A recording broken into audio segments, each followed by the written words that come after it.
2020 ini kan kita masih ada dalam bayang-bayang COVID. Dari kacamata Kadin sendiri, permasalahan apa yang paling menjadi tantangan terbesar bagi ekonomi Indonesia khususnya ke depan terkait dengan COVID ini? Memang COVID ini naik turun, untuk hilang kayaknya sih mungkin agak susah ya. Susah.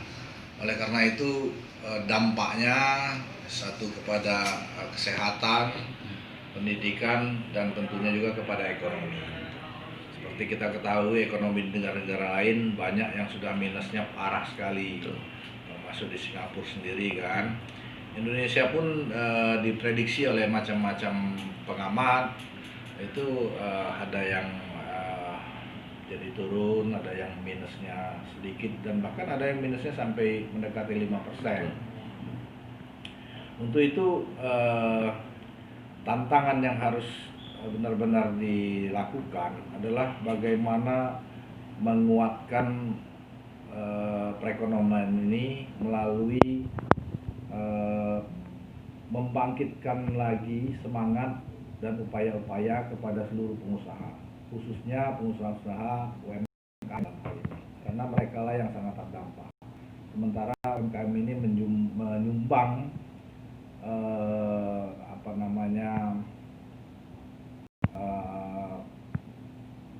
menyumbangkan kepada negara ini sebesar 60%-an lebih. Jadi sangat-sangat vital. Kalau UMKM kita kuat, maka ekonomi kita pun akan bertahan lah minimal. Hal yang paling penting terkait COVID ini adalah bagaimana kita melakukan perubahan sikap, perubahan perilaku, yaitu dengan menyesuaikan dengan adanya COVID ini, yaitu umpamanya membuat protokol COVID untuk para UMKM, untuk para pedagang-pedagang, untuk di pasar-pasar. Karena penularannya di pasar-pasar pada saat dibuka itu langsung tinggi kembali. Nah ini yang ini. Jadi intinya itu adalah melakukan perubahan perilaku dalam rangka penyesuaian terhadap COVID. Apabila ini berjalan, maka ekonomi akan ikut terdongkrak. Bukan hanya kepada pedagang, termasuk kepada konsumen, kepada para pembelinya. Katakanlah ke pasar. Ke pasar harusnya memang diatur pasar itu ada distancing juga antar pedagang. Kemudian ada distancing juga antara pembeli. Ada distancing juga antara pedagang dan pembeli. Nah ini yang harus diciptakan seperti itu.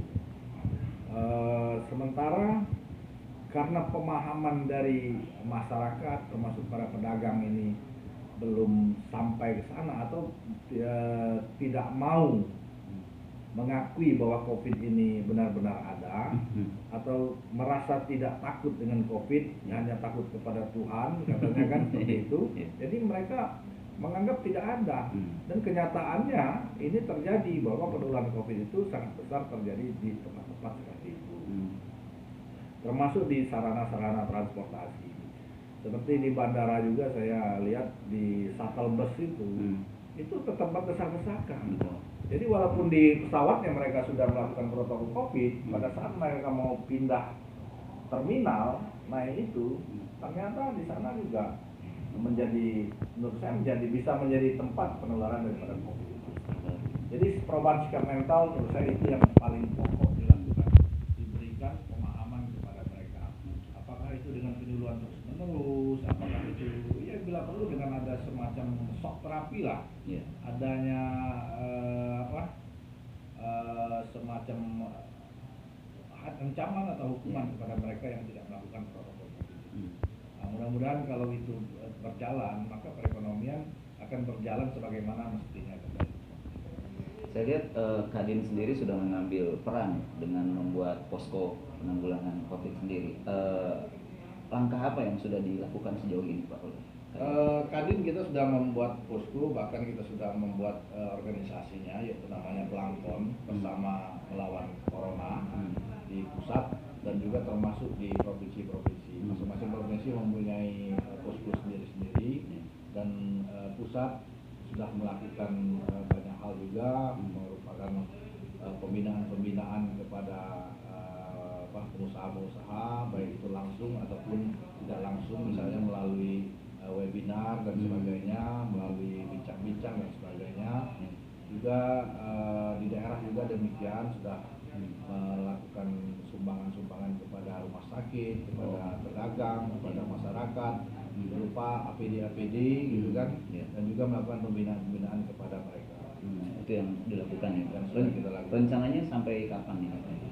Kita berharap ya sampai situasi COVID ini bisa terkendali.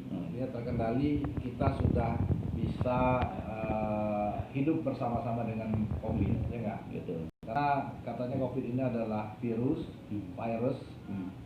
Seperti kita ketahui, virus ini seperti virus flu itu nggak pernah habis, ada terus. Tinggal bagaimana kita supaya tidak tertular, ataupun kalaupun tertular kita bisa melawan daripada virus tersebut. Pokoknya dengan memperkuat imunitas kita.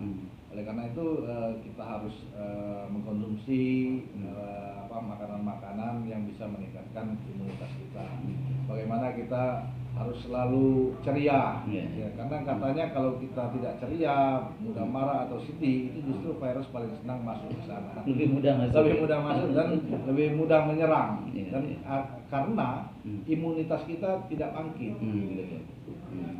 Kemudian apa dampak yang paling dirasakan, Pak? Mungkin Bapak mendapatkan masukan atau keluhan dari anggota Kadin sendiri terkait dengan COVID? Dampak yang paling parah, mereka sudah tidak bisa lagi berusaha. Itu yang paling parah. Itu terjadi pada perusahaan-perusahaan mikro, ya, perusahaan mikro. Ya, saya selalu mencontohkan perusahaan mikro ini yang paling gampang kita cerna, yang mereka terdampak adalah mereka yang berdagang ini, umpamanya di sekolah-sekolah. Betul. Katakanlah di SD, SMP, itu banyak sekali kan pedagang-pedagang yang jualan, yang konsumennya adalah anak-anak sekolah tersebut. Dan yang pada saat COVID ini terjadi, yang paling duluan ditutup adalah sekolah. Pada saat tutup sekolah, mereka sudah tidak bisa lagi berdagang karena tidak ada pembeli. Pada saat tersebut, mereka berarti sudah kehilangan income. Padahal income mereka hari itu adalah untuk makan hari itu dan besok. Bagaimana ini kita sudah sekian bulan anak-anak tidak sekolah. Ini dampak ini. Oleh karena itu kita sarankan kepada mereka untuk melakukan shifting, yaitu perubahan. Artinya berpindah usaha, beralih usaha ke usaha yang bagus pada saat COVID ini. Umpamanya tadinya berdagang cilok di sana, secara langsung, mungkin dia dagang cilok bisa melalui online gitu kan. Atau berubah, pada saat bulan puasa biasa jualan cilok, jualan kolang kaling atau jualan kolak, itu pun bisa melalui online. Dan kita bersyukur juga ada perusahaan kita juga, teman-teman kita juga, anggota kita yang jualan sepatu, ternyata terdampak juga pada saat COVID ini. Dan kita sarankan mereka berubah, dan ternyata dia jualan rendang, dari sepatu jualan rendang, gitu kan? Dan ternyata laku, dan mereka berterima kasih kepada kita.